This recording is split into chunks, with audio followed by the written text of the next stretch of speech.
Welcome back, ladies and gentlemen. Today we're going to take a look at some awesome software. It's called Algoriddim or DJay Pro. And it came out more recently. It was designed almost more as an app originally than like full pro software, but it was really impressive and has definitely been picked up and accepted by a lot of the community as a professional option for those us that want to have a lot more flexibility with our software. So it was designed on a Mac for a Mac with the Retina display in mind, and the waveforms are gorgeous. Like they're like stunningly beautiful, I would say. They look better than Record Box, Serato, worlds better than Tractor. They're just really good looking. You can see just the color, the everything when you warp it, everything. It just looks good, and it's pretty easy to see and identify the parts of the song that you're looking to pick up. It's got perhaps one of the other most appealing features that I don't know how I can live without now that I've implemented it. Essentially, this software links directly to Spotify.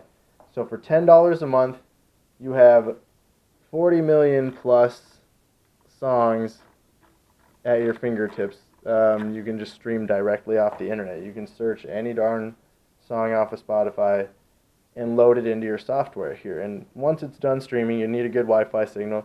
But once it's done streaming, it's stored in your computer, so you're not going to have to skip or worry about that kind of stuff. Once it's stored, you can set cue points, you can loop, you can add effects, you can mix with all of this, and it's pretty much the solution for live requests, in my opinion. If you don't have a track, this right here covers you. You're most likely going to be able to find it and get it going right away for them. It's, you know, if you had heard of Pulse Locker, that was the same concept. It was just ideally stream any song live whenever you need it and play it. It was $20 a month, and it was a great idea. But unfortunately, it did exactly what I expected it to do, and it ended up just going poof, up in smoke overnight. They just shut down. They couldn't handle lawsuits or whatever was going, and people had just been charged like the $20 premium the day before, and then they get the email the next day telling them, sorry, you're done. We're not able to operate any longer. In this case, Spotify, I don't think they're going anywhere. They definitely have had some multi-billion-dollar lawsuits brought their way recently, but they're doing well in this space, and I don't think that they're just gonna up and leave us high and dry overnight. So I'm just gonna load a couple tracks at random. So what I've done here, I personally fumble around with trackpads and trying to DJ just on a laptop. I always try and turn it into a more traditional hardware kind of setup if I can, because that's just what I'm comfortable with. It makes me feel a lot more tactile and stuff when I'm trying to perform. So I've connected two CDJ 2000s to this HID. And it's very impressive, actually, the amount of control they have. Tractor HID, it's not nearly as complete as the HID control is here on this software here. On Tractor, your reverse paddles don't work, your stop-start adjustments don't work.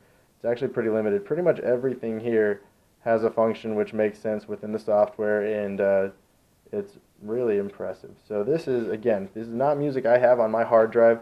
This is just stuff that I streamed out of Spotify. And what I've done in order to have two independent channels, this is a special DJay iPad splitter cable. They're like $10 on eBay, real cheap. And then I just split the splitter from a female coax into RCAs. So I'm only getting mono signals on both channels 1 and 2. However, when you set up the software correctly, there's a split queue feature, and you just move the crossfader over in the software. I now have two fully independent channels here.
down the street bike to you. What do you want? So again, there's no actual MIDI link between this software and this mixer here. I basically did a bit of a hardware hack to get 2 mono channels, and it sounds great. I've used this over SRM 350s and SRM 650s in some medium to larger size venues, and it sounds just fine.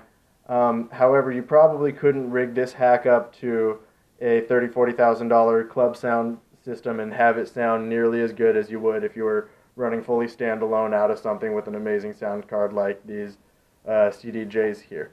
So this is just really functional, really awesome what you're able to do here between some hardware and a little bit of a hack here.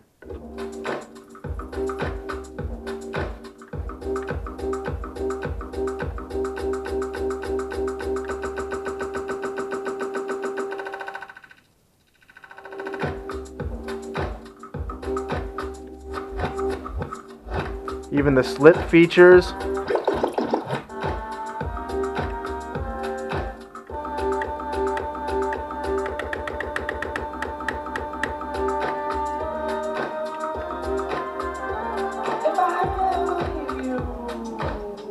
Even the break stop, break start features work.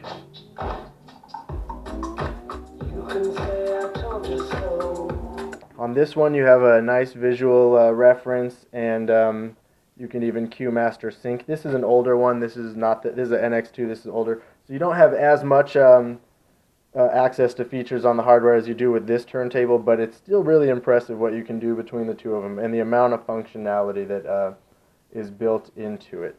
I was showing you how pretty these waveforms are. There's a bunch of different setups you can do. Your vertical decks. You can do 4 decks if you want to. What else do we got? We have this lets you bring in your FX on either side, and for the price of the app and everything, the effects are spot on. They're really impressive. The way that they even arrange them in here. The essentials, resonate, modulate, warp. They basically pick out a category and just organize it well. It's hard to really fail with these kind of effects because they just they're very much like almost like color effects in a lot of ways. Like they're designed to just be added in and just kind of work correctly. One of my favorite ones, Complexer, a couple of these juggles and stuff. And if I hurt you,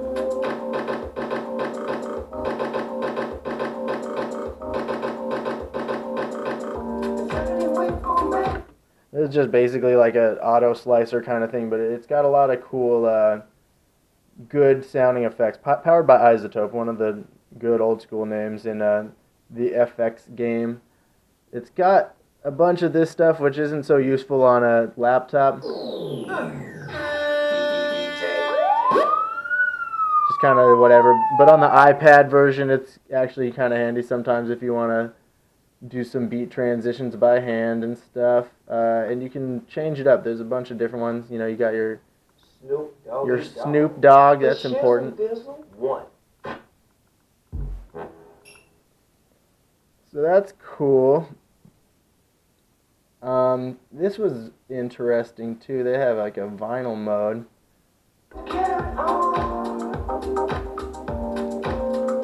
And what I thought was cool about the vinyl mode, when you start scratching, it'll automatically zoom in on the waveform. When you stop, it automatically zooms back out so you can see the whole waveform and keep an eye on it. I thought that was kind of cool. In the settings, you can remove the little sticker or anything if you want to. But yeah, they put a lot of thought into it for overall kind of what was considered more of a simple app. So yeah, that's mainly what I got this software for, was as a solution to live requests.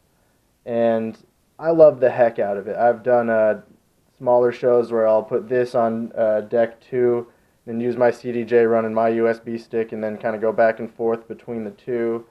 There's just a lot of versatile ways you can implement this. I can say I noticed HID control, the jog wheels are pretty tight most of the time, but when I added master tempo on, it's like it put it just a little too far over its processing power, and it would glitch every once in a while. Let me see if I can get it to do it here.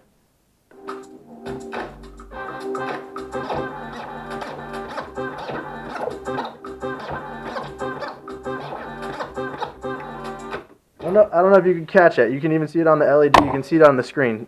But every once in a while when I'd go to grab it and pull back, it would jump forward like almost a quarter beat. I don't know if when the master tempo is on, it suddenly adds like a weird quantize.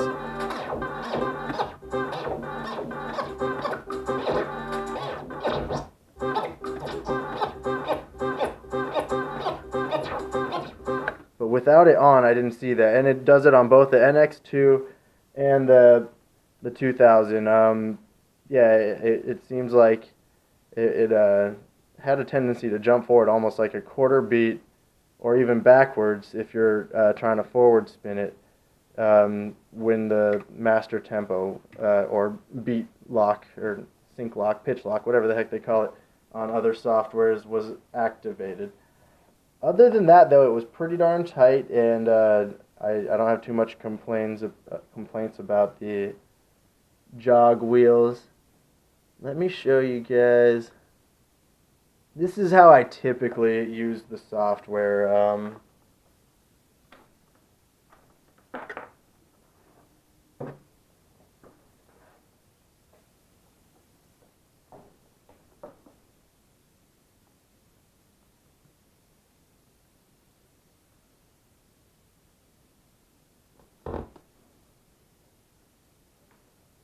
I usually just have it running on the iPad app, and I'll often use this splitter maybe on channels like 3 and 4 on a 4-channel mixer, and then I'll have DVS or maybe I'll just be doing vinyl on 1 and 2, and then I'll typically just use it the exact same way.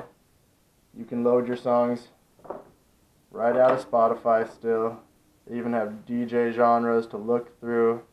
Let's do some deep house.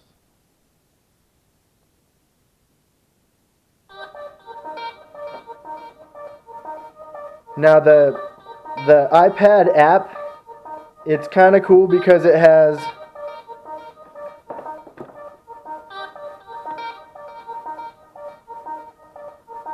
your little XY axis for your FX.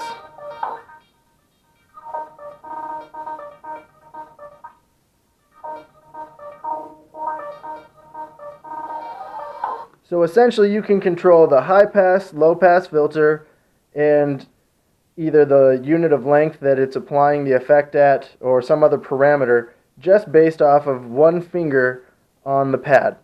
It's pretty awesome. Like, I thought, originally these kind of like apps were kind of cheesy and stuff, but anything that's going to let you do the work of two hands, typically you would have one hand on the filter here on the mixer and then another hand on your loop size or something like that in order to do these types of things. If you can now do it with one hand and be loading the next track with the other one, you have to admit there's an advantage to that. Like the concept of DJing off of a flat slate, it feels kind of cheesy, absolutely, but I don't typically use this as the centerpiece. Usually this is added in. With the iPad, I can't hook these CDJs up HID. So this is usually just kind of what I use for live requests, and I'll have it somewhere off to the side plugged in, and then I'll usually be playing off of something else. But there is some just awesome features that they have within this. My buddy, he had the Korg Chaos little DJ setup, and it was a cool little rig. It was like a micro rig. It had touch jogs, essentially. They didn't actually spin it all. It was just touch sensitive, and then it had the little XY axis in the middle, and you could add effects. It was very much like this. But they're selling them for like $300, and those touch-sensitive jogs, they're not accurate at all. Like the Korg, it's a great name in the music industry. I own some of their stuff, but it wasn't accurate. Like Apple iPads, for years they've been developing the most accurate and tight touch sensitivity that you could possibly have, and you're not gonna have latency issues and that kind of stuff when you're starting a track with an iPad. My buddy who bought that little Chord Chaos, it broke on him after a while, mostly because he didn't have a case for it and was hauling it all over the place. And it was great, honestly, for mixing because it had full 3-band EQs. But yeah, the touch sensitivity was nowhere near as accurate and precise as this little thing is here. If you're worried about like latency issues and that kind of stuff, that's not really a problem at all with this software. One area that it does kind of feel very app-like, kind of cheesy.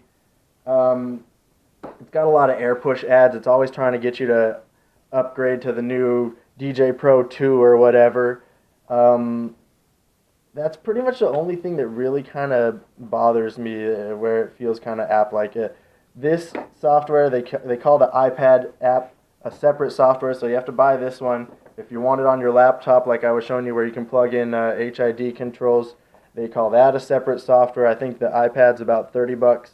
The new laptop software, I think it was about $50, and then like $10 for the FX pack. So they do try and have a bit of that Serato mindset, you know, pay every step of the way to unlock everything. Hopefully they don't continue to bleed you dry with all that stuff. They just released a new version, DJay Pro 2. And from what I understand, the areas that they focused on making upgrades, it was purely like more the AI, more the computer being able to auto mix for you. And for me personally, the last thing I want is more auto mix software. I feel like this alone, the amount of stuff that the computer and hardware and software is doing for us already, leaves us looking bored in the booth too often. It's why I usually try and use DVS and other methods that allow me to perform more of the work myself. So that's, in my opinion, the wrong direction. I hope they don't continue to focus on that. If Algoriddim released a DVS add-on, I think it'd be awesome. I think that would be some of the real contending software on the market if they would focus on something like that, other than trying to set it up so that your iPad can do a full 4-hour set for you and you don't do anything the whole evening. But maybe that's just me. Maybe auto mix is the future and that's what people want. So this is just what I've found to be some awesome stuff. The big, obviously, draw is the Spotify Connect. It works great. I've never had a problem with it. I've used it at stuff from New Year's gigs to 80s birthday parties, and it came in super handy. It's really, I've never looked up a song that somebody requested and not had Spotify have it there for me. So that's saying a lot.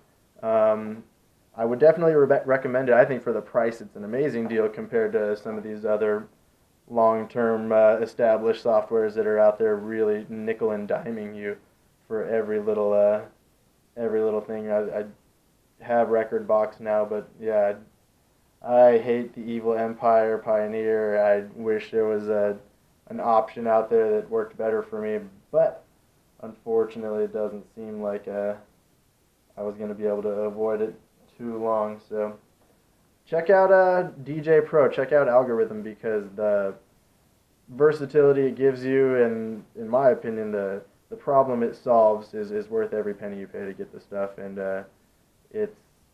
it's great for me at work too. I'll set this up and I'll just plug it into, you know, my stereo at work or my car stereo, and I get to hear a lot of new music coming, fresh stuff. Spotify has all sorts of new artists that 6 months from now are going to be mainstream, and if you're able to get on top of it now and help bring them out, that's really you doing your job well as a DJ.